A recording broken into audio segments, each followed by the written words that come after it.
Entonces, como Dios es la fuente de la racionalidad, hay cosas que Dios no puede hacer que no sustraen de su omnipotencia.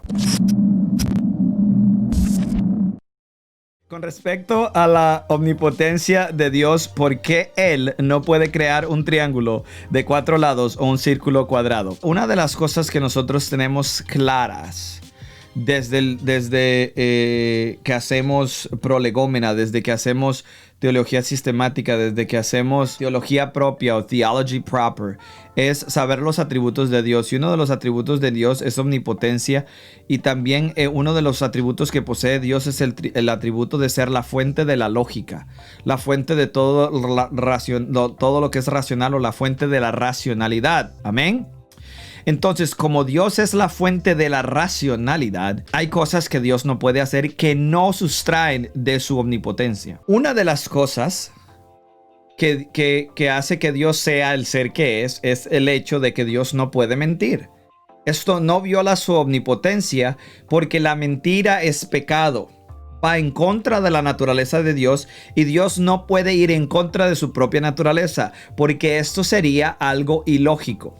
Siendo Dios la fuente de la lógica, Él no puede ir en contra de su naturaleza, y el pecado está en contra de su naturaleza porque Él es el índice máximo de todo lo bueno.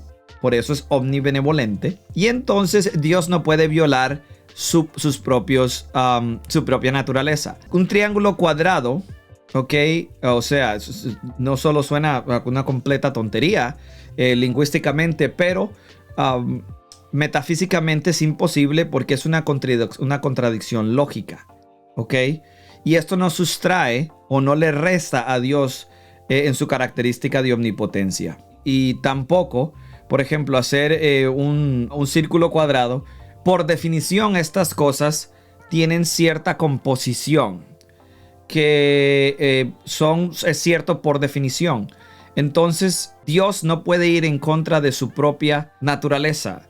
Por eso Él no puede pecar, por eso no puede mentir. Y cuando nosotros vemos que hay algún cambio en Dios en las escrituras, como que Dios se arrepiente, no estamos hablando de la misma manera que nosotros nos arrepentimos dentro de un marco cronológico. Cuando dice esto es para comunicarnos a nosotros que nosotros hicimos algo malo, de lo cual deberíamos estar avergonzados. No está hablando de que Dios tiene un cambio de mente. Oh, Moisés oró y Dios cambió de parecer. Bueno, obviamente están utilizando lenguaje antropomórfico, porque acordémonos que cuando a nosotros nos toca interpretar las escrituras, nosotros tenemos que interpretar las escrituras a la luz de todas las verdades que aparecen en las escrituras de Dios. Y una de estas verdades es lo que nosotros llamamos la inmutabilidad. Esto nos permite a nosotros ahora sí ver estos pasajes por medio del lente correcto. Acordémonos que la Biblia fue escrita para nosotros, pero no fue escrita a nosotros. Y tenemos que tener esto siempre en cuenta.